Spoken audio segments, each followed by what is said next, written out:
nós estamos aí hoje, na nossa última aula sobre parceria entre homens e mulheres na obra do Senhor Jesus. Deus chama homens e Deus chama mulheres para realizar a sua obra.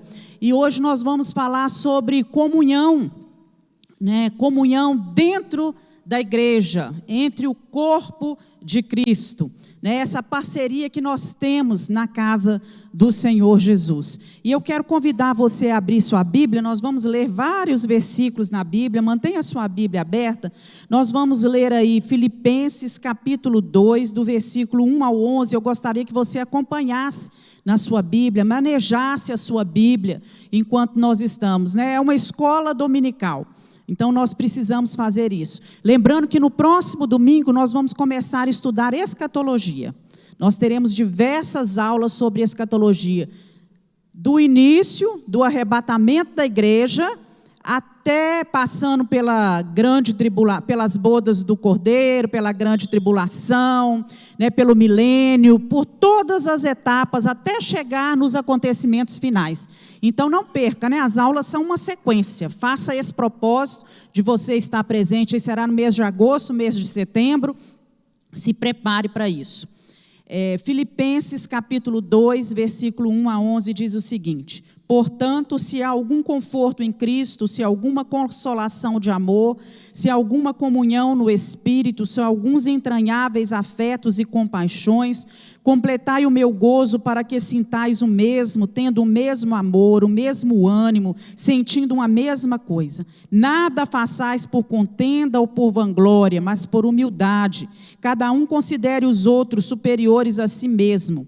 Não atente cada um para o que é propriamente seu, mas cada qual também para o que é dos outros, de sorte que haja em vós o mesmo sentimento que houve também em Cristo Jesus, que sendo em forma de Deus, não teve por usurpação ser igual a Deus, mas aniquilou-se a si mesmo, tomando a forma de servo, fazendo-se semelhante aos homens, e achado na forma de homem, humilhou-se a si mesmo, sendo obediente até a morte, morte de cruz.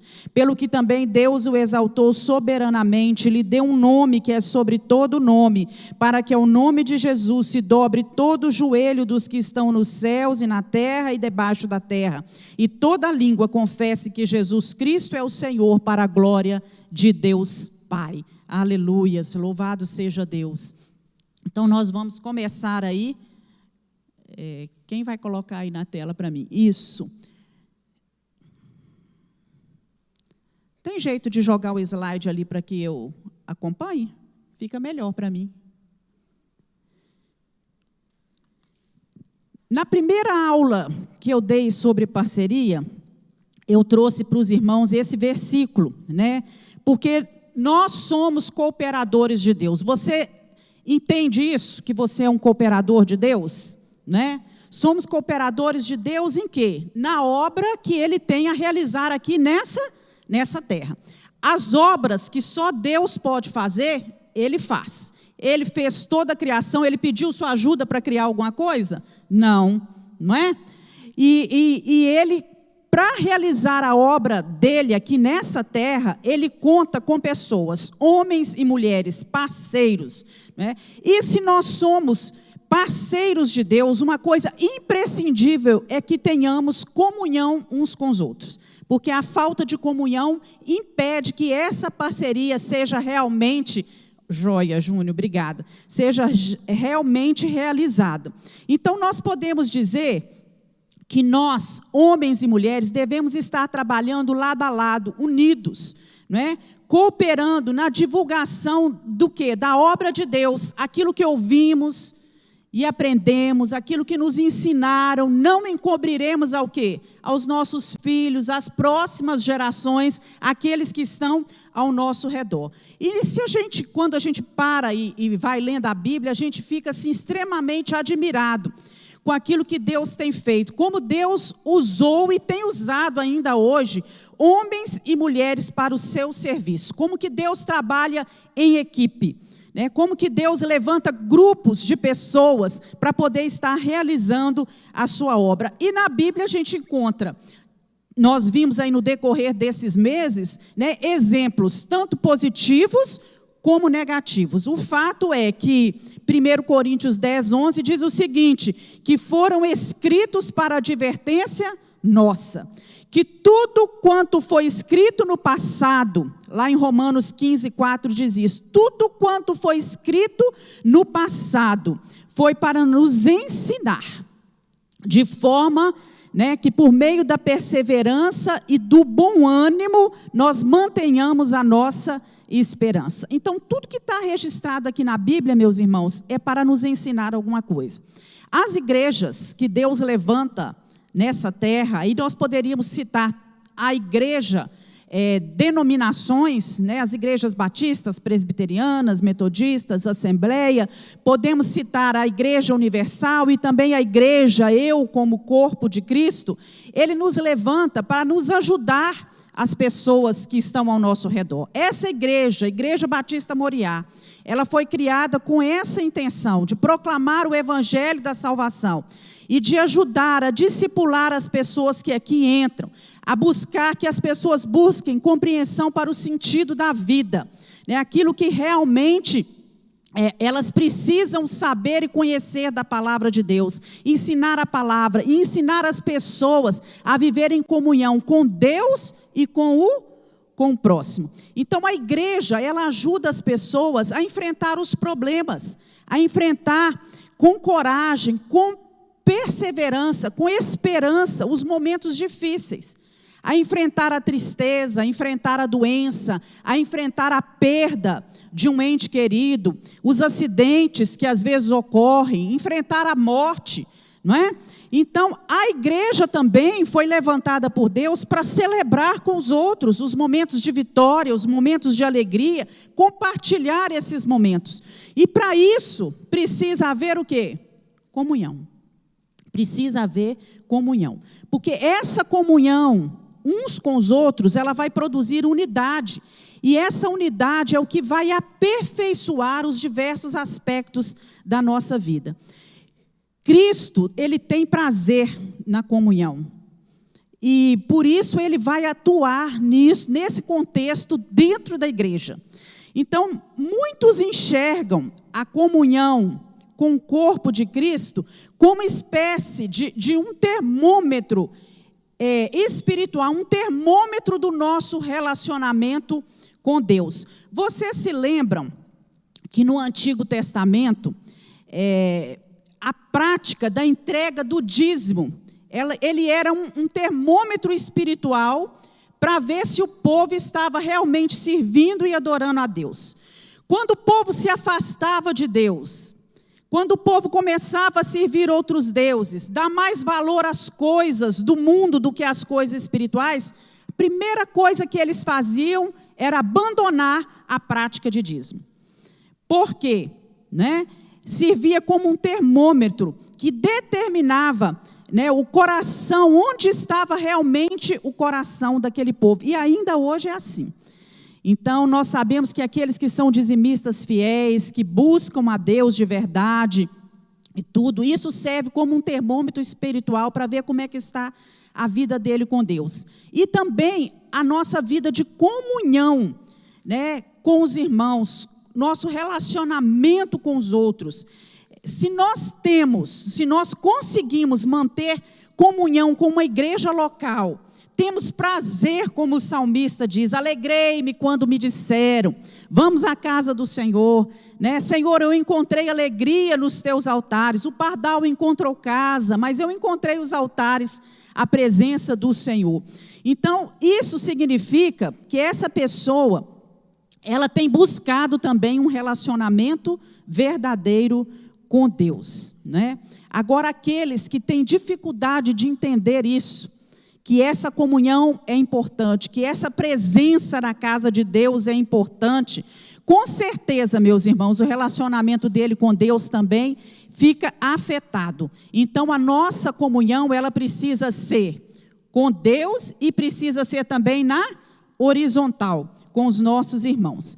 Nós vivemos dias hoje onde os relacionamentos têm se tornado cada vez mais superficiais. É mais fácil nessa era da tecnologia, na maioria das vezes, né, nós nos afastarmos de quem está perto e nos ligarmos a quem está longe. Por causa de quê?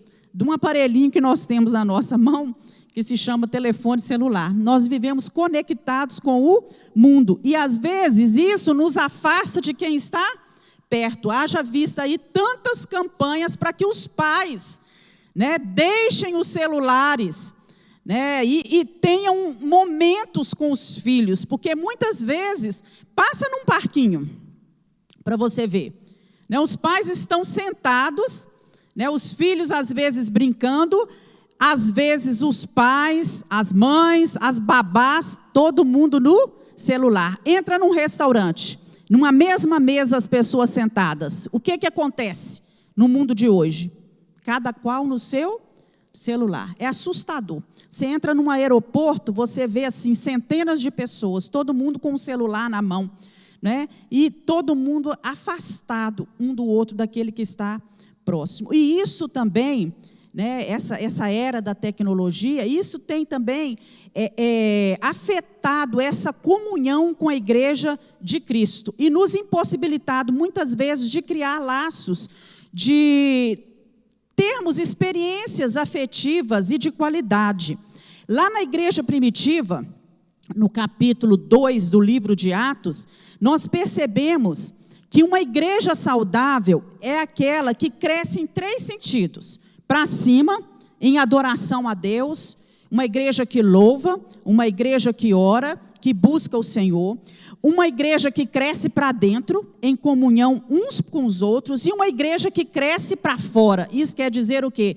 Cresce em evangelização, em se preocupar com aquele que está lá fora, sem salvação e que precisa ter um encontro verdadeiro com o Senhor.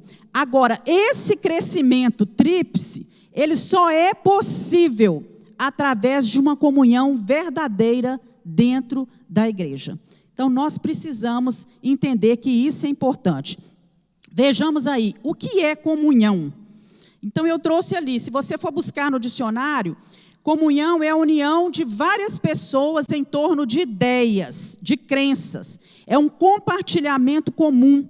A participação em algo é compartilhar o que somos e o que temos com o nosso próximo. E uma das reclamações mais frequentes dentro de uma igreja é a falta de amizade sincera, de amor verdadeiro, de um relacionamento profundo. Muita gente entra na igreja durante anos e não conhece ninguém, não tem relacionamento com ninguém, não tem amizade com ninguém.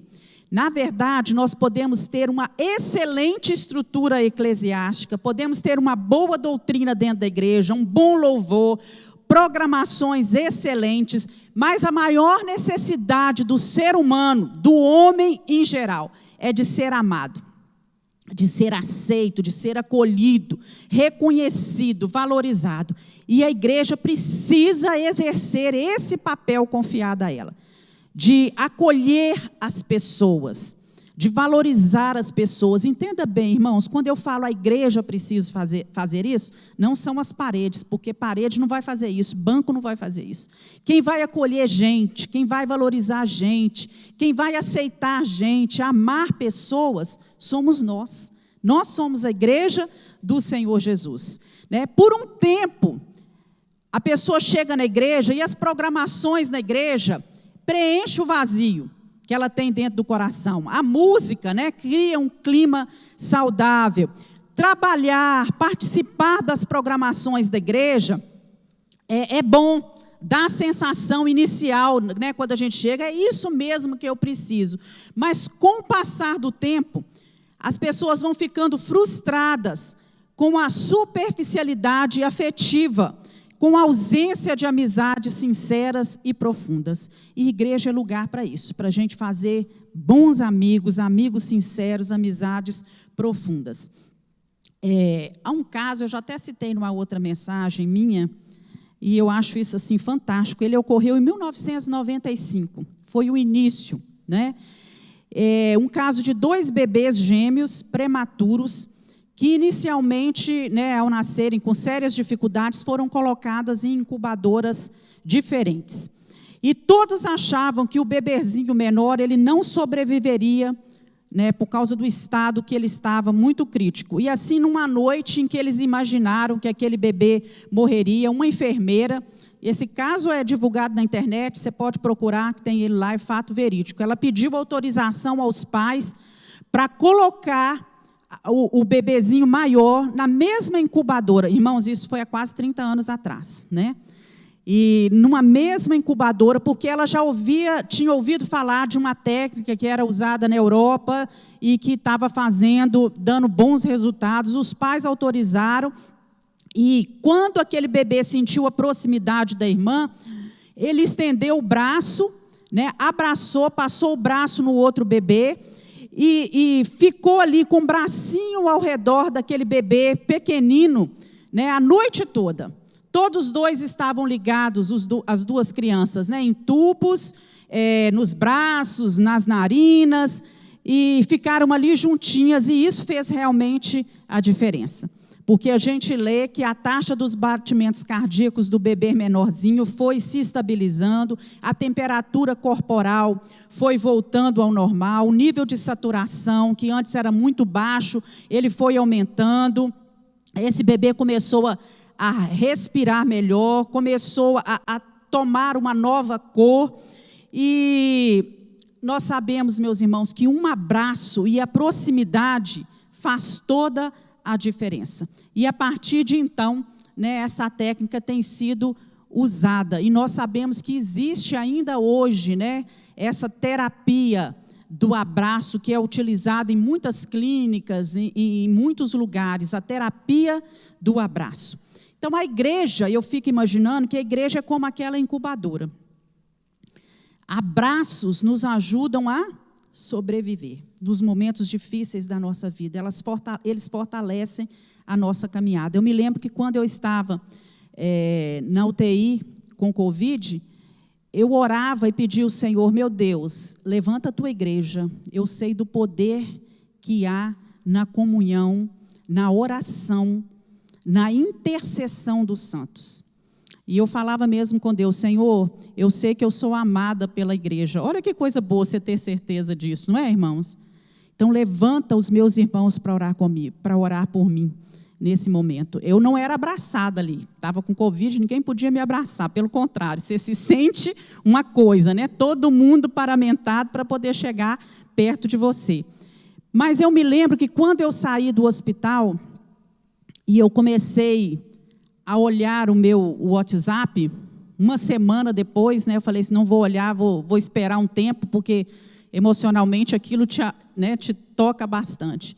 Eu fiquei assim encabulado, como Deus respondeu as minhas orações. Gente dessa cidade que eu nem conhecia, que da igreja nem se fala, né, porque eu tenho certeza que os irmãos oravam, mas gente de outras igrejas, pastores de outros lugares que levantaram as suas igrejas, né? Irmãos, isso não tem preço, né? Nós somos um corpo, nós somos a família do Senhor, e essa comunhão é muito importante.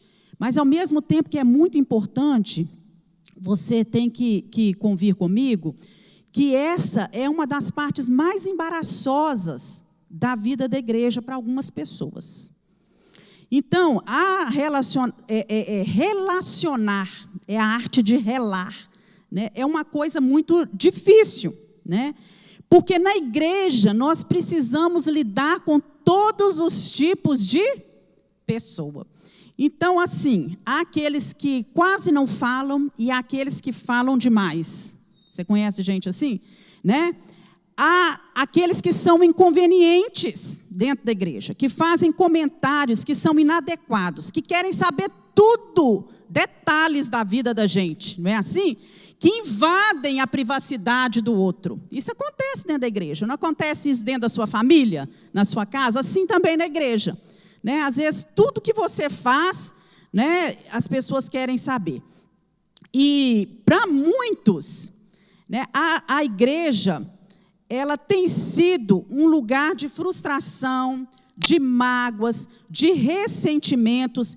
E eu agora quero que você pense comigo que a maior parte dessa frustração, dessas mágoas, desses ressentimentos, desse fracasso na comunhão dentro da igreja, deve-se a falsos ideais e fantasias que nós criamos.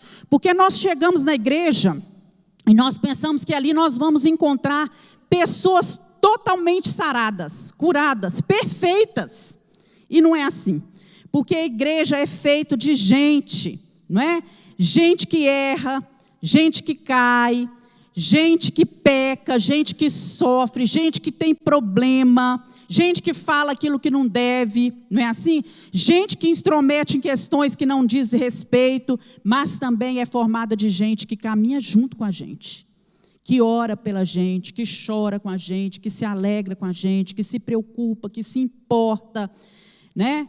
Que cai, mas levanta, que erra, mas pede perdão e segue em frente. A igreja é formada assim.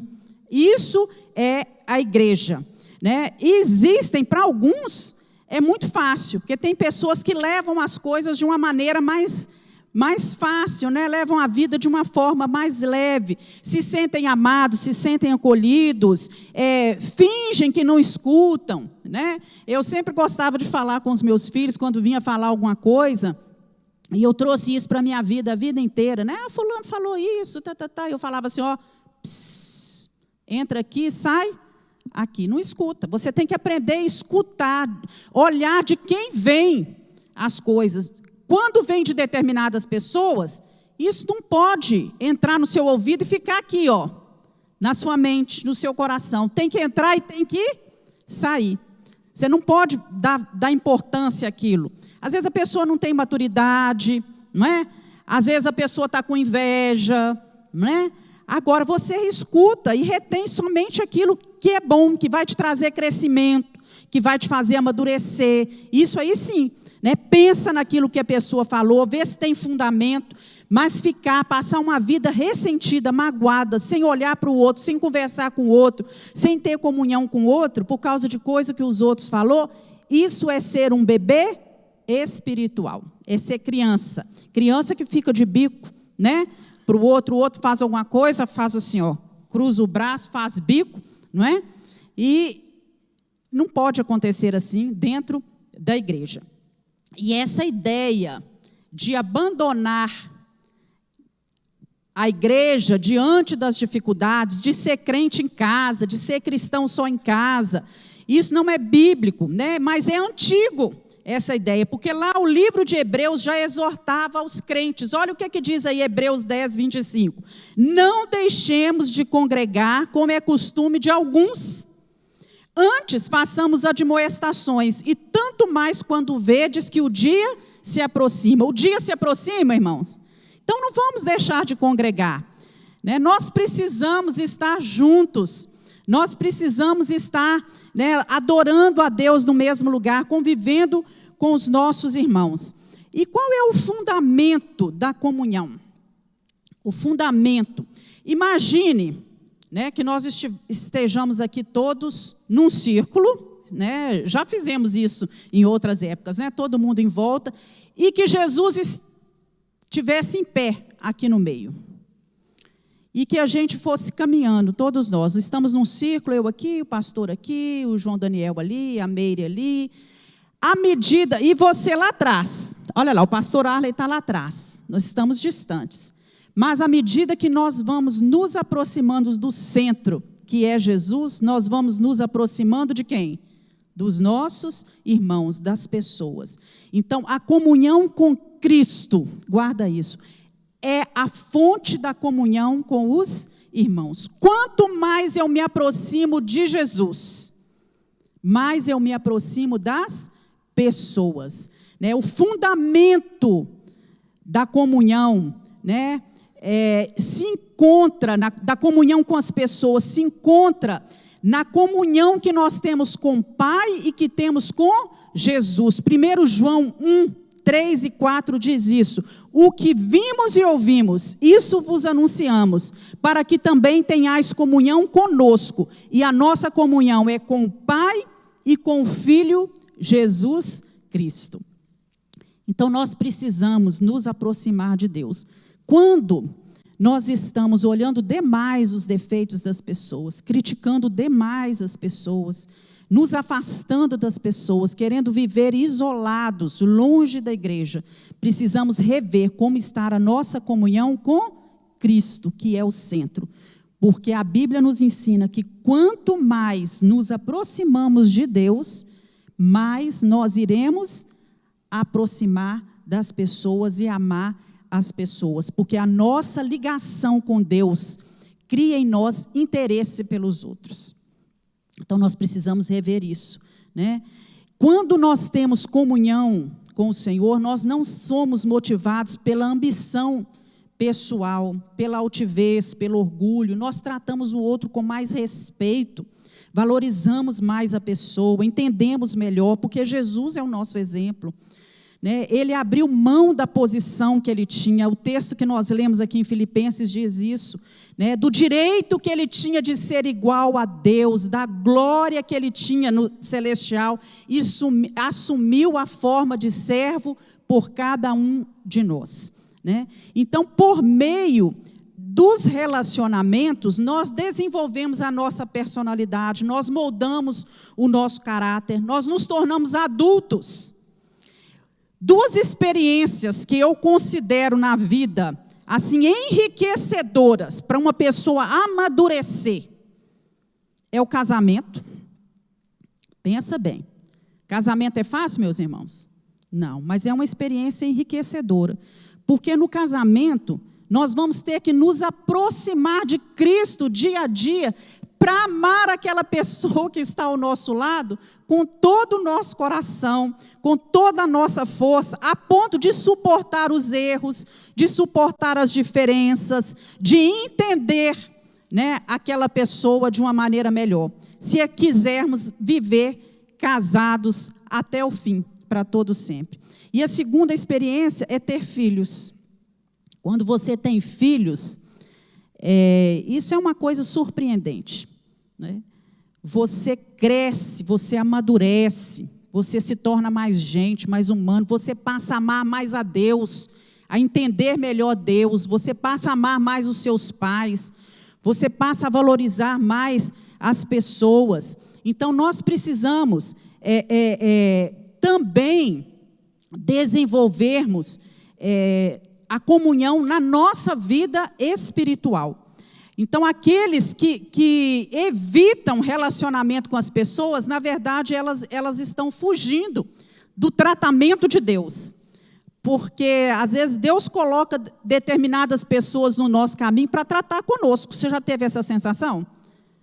Para tratar com a gente, para nos fazer pessoas melhores, nos ensinar a ser mais pacientes, a calar na hora que for preciso, a amadurecer, engolir sapo, porque gente que é crente, que ama a Deus, engole sapo, cala, não é tudo que a gente pensa, que a gente fala, assim no momento do rompante, a gente precisa pedir a Deus graça para poder falar nos momentos certos.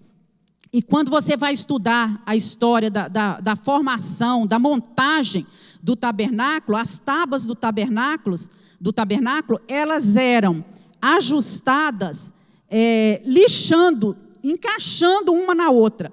Se aquela tábua não encaixava na outra, o que eles faziam?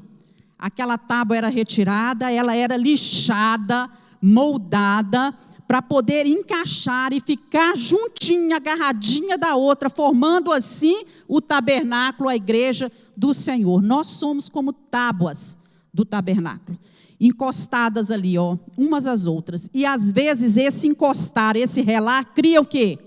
Atritos. E nós precisamos fazer o quê? Ser lixados, ser moldados. E isso vai acontecer como? As tábuas no edifício de Deus hoje, são formas de Deus nos ajudar no nosso crescimento, no nosso amadurecimento espiritual. Então não desvaloriza isso. Não deixa isso de lado. Quando você estiver sofrendo por causa de um irmão, de um relacionamento, de uma palavra que não te agradou, de uma atitude que não te agradou, ora a Deus e permita Deus te aplainar, te moldar, te fazer entender as coisas de uma maneira melhor. Não importa a sua se a sua teologia é a mais correta possível, se você tem dons extraordinários, se você tem uma visão muito ampla, se você tem grandes estratégias, se você é uma pessoa totalmente individualista e não tem comunhão com a igreja. E eu te digo assim com toda certeza, você está fora da vontade de Deus se isso tem acontecido, porque essa não é a vontade de Deus para a sua igreja, para o corpo de Cristo. Sem comunhão, você é como um tijolinho, não é, fora da construção. É como um membro fora do corpo.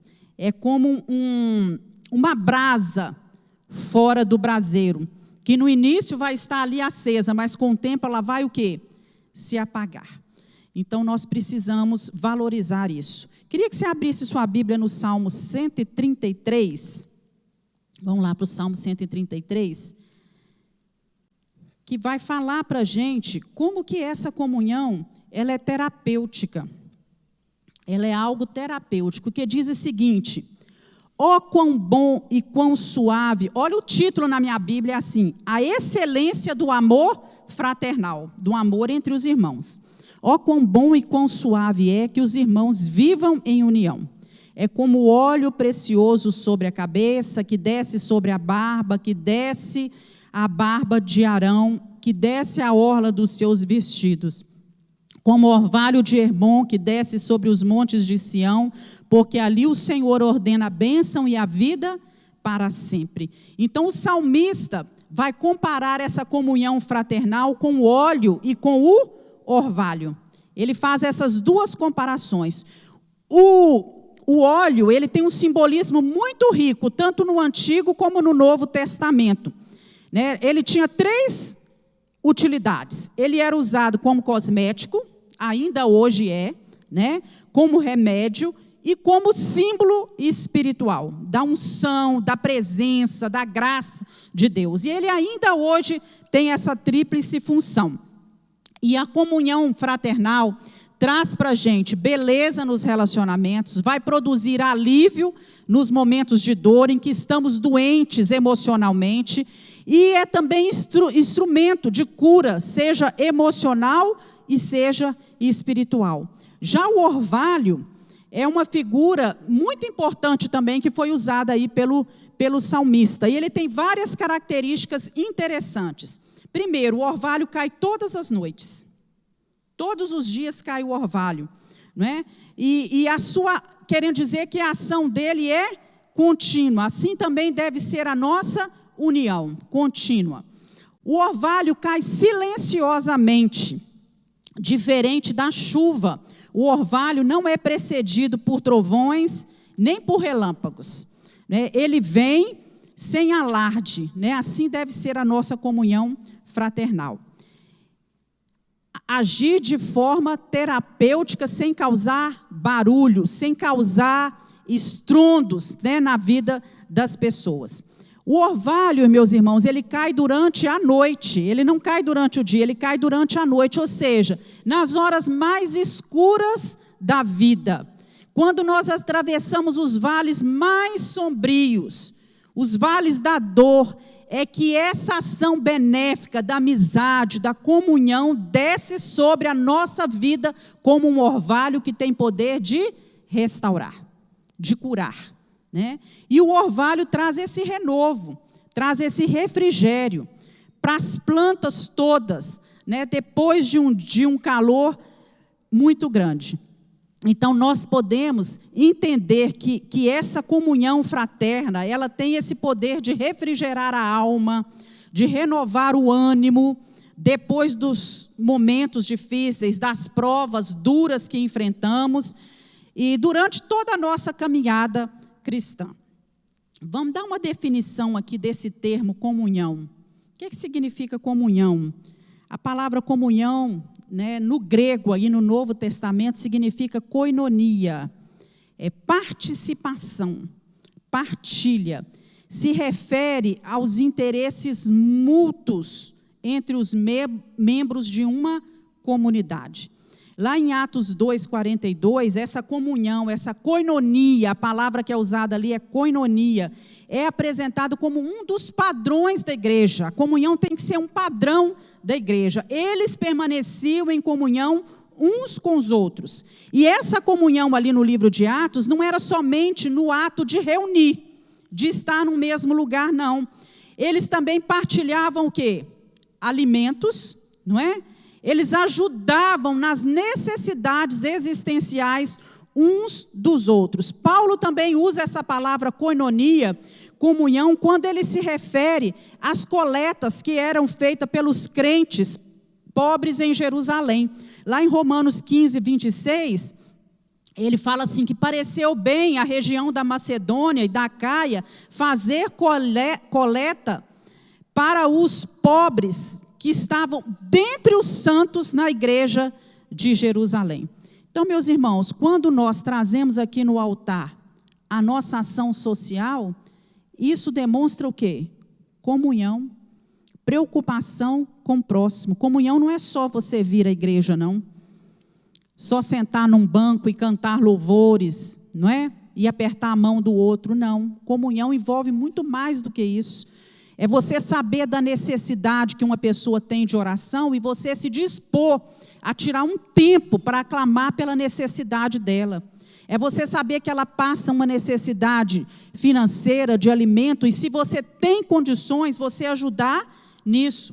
Lá na igreja primitiva, eles se dedicavam tempo para orar, para estudar a palavra, para compartilhar experiências, para tomar a ceia juntos, né? O culto de ceia é o culto de comunhão, onde nós estamos ali, estamos dizendo para Deus, Deus, nós entendemos o que é a tua igreja.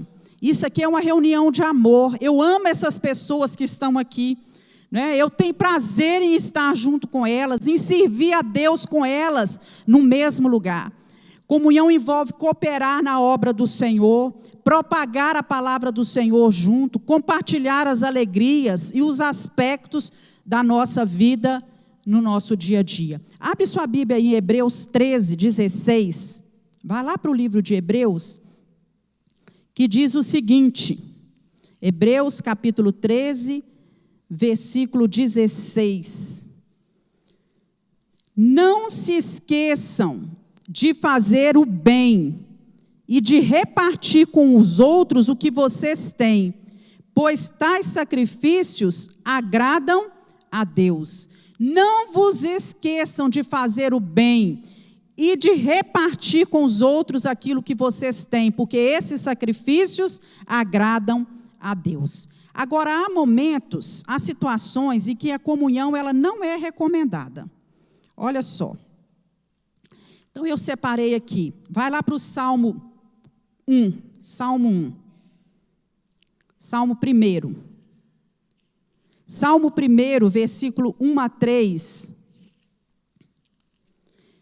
Quando as amizades são com pessoas ímpias, olha só. Bem-aventurado o varão que não anda segundo os conselhos dos ímpios, nem se detém no caminho dos pecadores, nem se assenta na roda dos escarnecedores. Antes tem o seu prazer na lei do Senhor, e na sua lei medita de noite. Outra situação é quando a pessoa se diz crente, servo de Deus, mas ela não vive como tal. Vai lá para 1 Coríntios. Você já viu gente assim?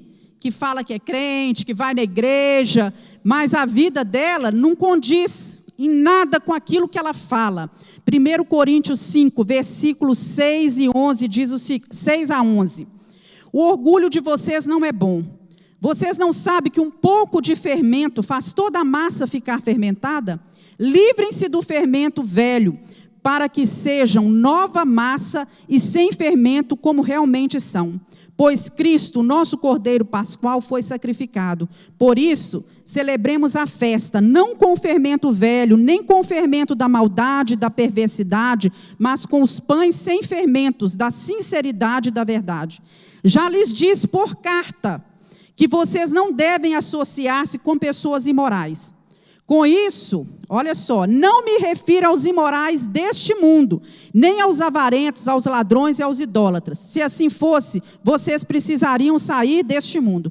Mas estou lhes escrevendo que não devem associar-se com qualquer que, dizendo-se irmão, seja imoral, idólatra, caluniador, alcoólatra ou ladrão. Com tais pessoas vocês não devem comer. Ele não está falando aqui de pessoas que estão lá fora, no mundo, que não conhecem Jesus. Nossa função é trazer essas pessoas para o lado de cá. Mas aqueles que estão ali dentro da igreja, que se dizem crentes, cristãos, não é? E que andam nessas práticas, você deve tomar cuidado com isso, para você não ser o quê? Influenciado nesses momentos, digamos assim, de comunhão que você tem com essas pessoas. Outro, quando a comunhão não é recomendada, é quando a pessoa tem uma vida comprometida com a prática do pecado. Agora você vai lá para Efésios, capítulo 5, a partir do versículo 1, que diz assim: sede, pois, imitadores de Deus como filhos amados, e andai em amor como também Cristo vos amou e se entregou a si mesmo por nós, em oferta e sacrifício a Deus em cheiro suave. Mas a fornicação, toda impureza, avareza, nem ainda se nomeie entre vós como convém a santos. Nem torpezas, nem parvoices, nem chocarrices que não convém, mas antes ações de graças. Porque bem sabeis isso, que nenhum devasso, ou impuro, ou avarento, que é idólatra, tem herança no reino de Cristo e de Deus. Ninguém vos engane com palavras vãs, porque sobre estas coisas vem a ira de Deus sobre os filhos da desobediência. Portanto, não sejais seus companheiros, porque noutro tempo erais trevas, mas agora sois luz do Senhor. Andai, pois, como filhos da luz. Outra recomendação dada aqui é quando a pessoa não tem cuidado com a língua. Olha o que diz 1 Coríntios 15, 33. Não se deixe enganar. As más companhias corrompem os bons costumes. Lá em Provérbios 20, 19, olha que coisa impressionante. O que diz Provérbios 20, 19? Quem vive contando casos não guarda segredo, por isso evite quem fala demais. Certo? Então, são recomendações, conselhos que a Bíblia dá para a gente. Evite quem fale demais. E também, meus irmãos, quando a pessoa é semeadora de contenda. A Bíblia diz que 6 coisas, né, Deus não gosta, Deus não tem prazer. Mas a 7ª coisa, Ele abomina, que é o quê? Aquele que semeia contenda entre os irmãos. Então, se chega alguém com você, ao seu lado, querendo jogar você contra o outro, falando mal do outro, falando aquilo que não deveria falar, você já reconheça isso, não dê ouvidos e não entre nessa, porque isso não agrada a Deus.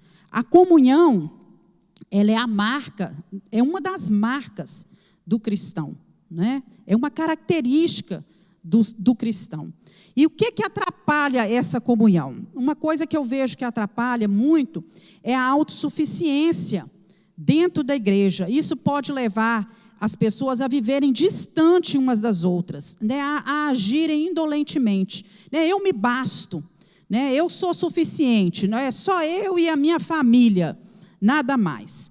Outra coisa é a amargura, quando a pessoa vive amargurada. Você já conviveu com gente assim, que vive amargurado? Uma pessoa amargurada, ela trata as pessoas ao seu redor com hostilidade. Então, a amargura, não é? Ela é raiz de muitos males dentro de nós. O orgulho também ferido, também atrapalha a comunhão. A pessoa, quando está com orgulho ferido, tem dificuldade de estabelecer vínculos. E também as chamadas panelinhas dentro da igreja. Você sabia que na igreja de Corinto havia panelinha? E que Paulo adverte quanto a isso? Né? Panelinhas dentro da igreja é quando a igreja, infelizmente, é dividida em grupinhos. E esses grupinhos têm preferência por uns em detrimento aos outros. Não permitem que outros entrem, vivem só ali. Vai chegar chega uma reunião, um determinado lugar, onde está, vamos supor, uma reunião de mulheres, né? Aquele grupinho vai sempre sentar junto. E às vezes tem tanta gente ali que está precisando de acolhimento, que está chegando agora, que está precisando ser abraçado, ser amado, ser conhecido, ser valorizado. Então, nós temos que, como igreja, atentar para essas coisas, né? Quem é determinada pessoa? Será que eu posso abraçar essa pessoa? Será que eu posso acolher essa pessoa? A igreja é um corpo, meus irmãos. Nós somos um corpo e todas as pessoas são importantes. E 3 coisas são importantes dentro da igreja. Unidade, quer dizer, são diversos membros, muitos membros. Mas o corpo está todo ligado a uma só cabeça, que é quem? Cristo. Então precisa haver unidade. O meu pé não pode sobreviver sem a minha perna, não é? E assim vai, o nosso corpo é todo encaixado. Diversidade. Nós somos diferentes, totalmente diferentes uns dos outros, mas nós pertencemos ao mesmo corpo. Então nós temos que aceitar a pessoa nas suas diversidades. E mutualidade.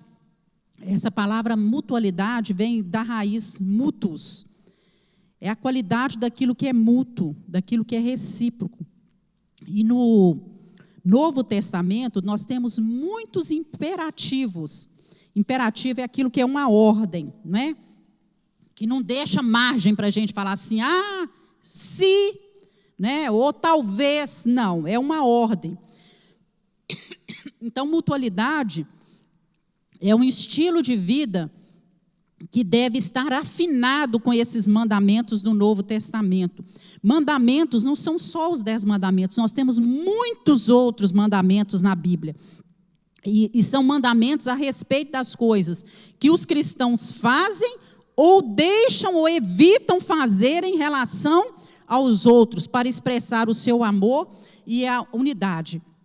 E eu trouxe alguns mandamentos, eu queria ler com vocês. Nós vamos ler juntos. Olha só, e são apenas alguns. Não sei se vocês conseguem ler daí. A turma aqui da frente consegue, né? Lá de trás também tem a televisão. Vamos lá. Amem-se uns aos outros. Aceitem-se uns aos outros. Saúdem-se uns aos outros. O que é saudar? Quando você passa pelas pessoas dentro da igreja, você tem que cumprimentar as pessoas? Tem. Né? Cumprimentar as pessoas. Cuidai uns dos outros. Sujeitem-se uns aos outros. Suportem-se uns aos outros. E aqui é de dar suporte, de ajudar as pessoas. Deixem de julgar uns aos outros. Não se queixem. Oh, coisa séria e difícil, né? Não se queixem uns dos outros. Não falem mal uns dos outros. Não mordam e devorem uns aos outros. Você acredita que na igreja existia isso? Claro. Tem gente que vive mordendo o outro, devorando. E mordendo aqui não é dar uma dentada não, viu, meus irmãos? Às vezes morde com uma palavra, devora com uma crítica, não é? Não provoquem uns aos outros. Não mintam uns aos outros. Perdoai-vos uns aos outros, edifiquem-se uns aos outros, ensinem uns aos outros, encorajem uns aos outros, aconselhem-se uns aos outros, sirvam uns aos outros, levem as cargas uns dos outros, hospedem uns aos outros, sejam bondosos uns para com os outros, confessem os seus pecados uns aos outros, orem uns pelos outros. Não é fantástico isso? Imagina, né, se nós conseguirmos seguir. Te deixa margem aqui? Eu não vou perdoar o fulano. Não, a Bíblia fala, perdoe uns aos outros. Né? Não deixa margem, ame, suporte, ajude, cuide. Isso são ordens de Deus, são mandamentos para nós. Vejamos agora aqui a importância da comunhão. Primeiro, nós somos parte de uma mesma família. Né? A Bíblia nos ensina que nós somos família de Deus. Né? Por isso nós chamamos uns aos outros de irmãos. Tem gente que não tem esse costume, que não gosta, mas na verdade é. Né? Marcão é meu irmão, Estelina é minha irmã. Né? E eu gosto desse negócio de chamar o outro de irmão. porque nós temos a nossa família natural, o que une a gente aos nossos irmãos naturais é muito mais do que viver debaixo de um mesmo teto, não é? É muito mais. Agora, o mesmo se aplica à igreja. Nós somos uma família, não é só porque nós cultuamos ao mesmo Deus, mas porque nós partilhamos a mesma vida que vem de Cristo. Nós temos a mesma carga genética. Nós somos filhos de Deus. Ninguém cresce sozinho. Assim como uma criança aprende com os pais, né, com os irmãos mais velhos, nós também precisamos o quê? De irmãos dentro da igreja, de gente que vai nos aconselhar. O que a Bíblia fala? Que as mulheres mais velhas devem ensinar as mulheres mais novas, que os homens devem ser exemplo para os outros, não é?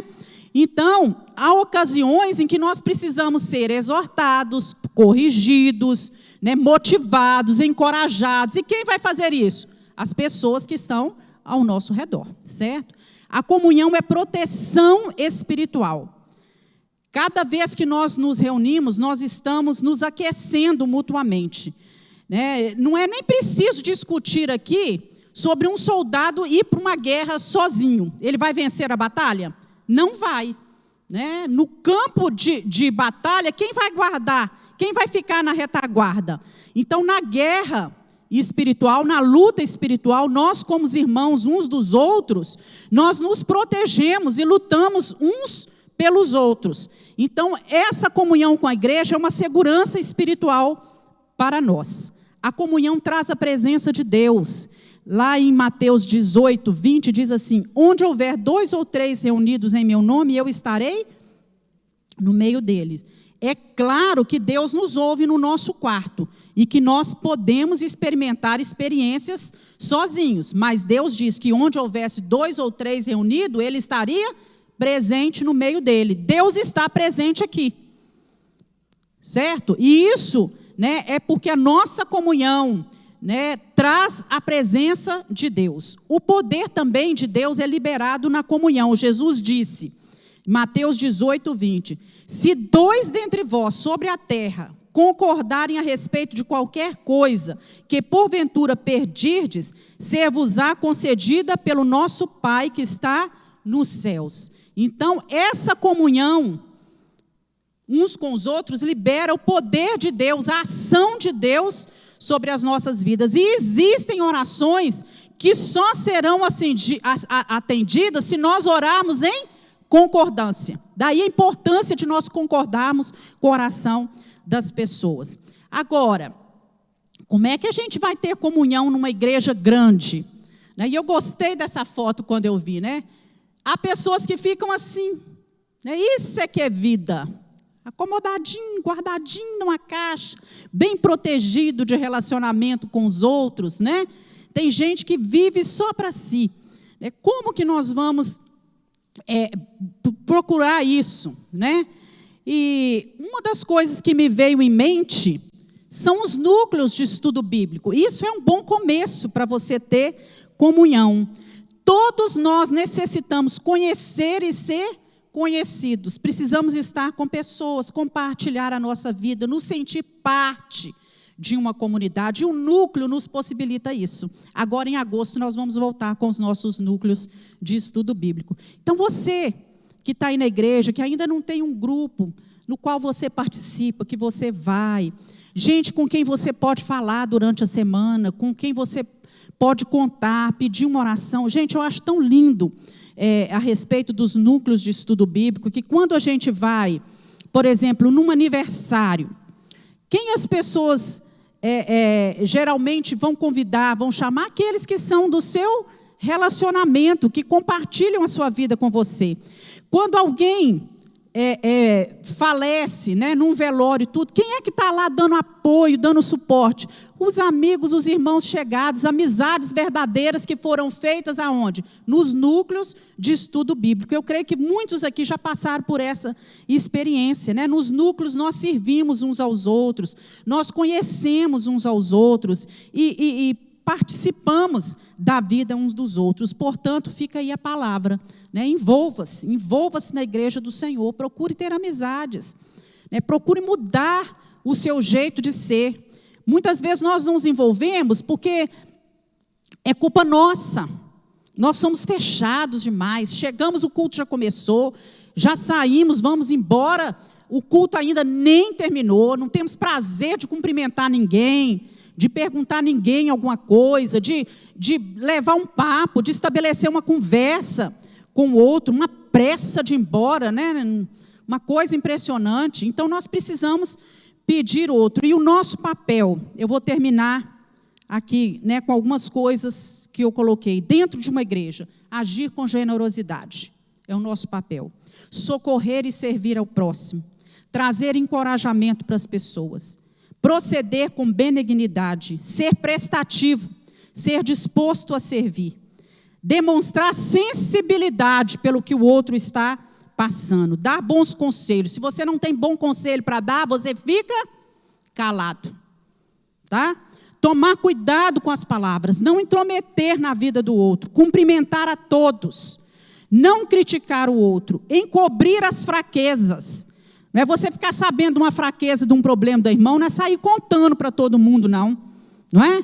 Você faz isso com aqueles que são da sua casa? Os problemas do seu marido, do seu filho, você sai contando para todo mundo? Por que vai fazer isso com os da igreja? Sorria mais para as pessoas, seja amigável, cooperador, generoso nos elogios, cauteloso nas críticas e esteja sempre pronto a ajudar. Amém, irmãos? Que Deus nos abençoe, que nós sejamos uma igreja parceira na obra do Senhor, somos cooperadores de Deus, precisamos manter essa comunhão, não podemos deixar essa chama se apagar, e aconselhar aqueles, né, que estão aí como uma brasinha já apagada do outro lado, sempre reclamando, sempre queixando do outro, né? Nós precisamos abrir os nossos lábios para aconselhar tais pessoas. Vamos orar? Queria convidar você a se colocar de pé. Se você está do lado de alguém aí, né, dá a mão a essa pessoa, vamos orar juntos. Vamos pedir ao Senhor que nos abençoe, como igreja do Senhor, como irmãos em Cristo. Peça a Deus que edifique essa vida. Deus, nós nos apresentamos diante do Senhor como corpo, como igreja, como gente que ama a Deus.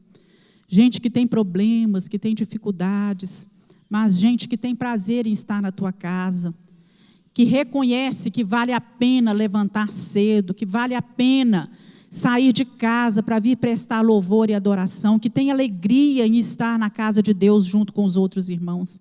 Senhor, cria em nós esse sentimento mútuo, que possamos amar verdadeiramente ao nosso irmão, olhar para o nosso irmão com carinho, com amor, com paciência, com longanimidade. Senhor, vá mudando, vai trabalhando no nosso jeito de ser. Às vezes nós olhamos tanto para o outro e esquecemos de olhar como nós somos. Nos ajuda a tirar a trave que está no nosso olho, antes de ficar olhando aquilo que está na vida do nosso irmão. Senhor, fortalece cada um que está aqui. Senhor, tem misericórdia de nós. Nos ajuda a sermos maduros, a crescer na comunhão, a não olhar para o outro e ficar sempre apontando os defeitos do outro, mas aceitar o outro, aceitar que ele está em obras, que ele está sendo tratado, que está sendo moldado, aplainado pelo Senhor Jesus. Essa é a nossa oração nesta manhã, em nome de Jesus. Amém. Deus abençoe você.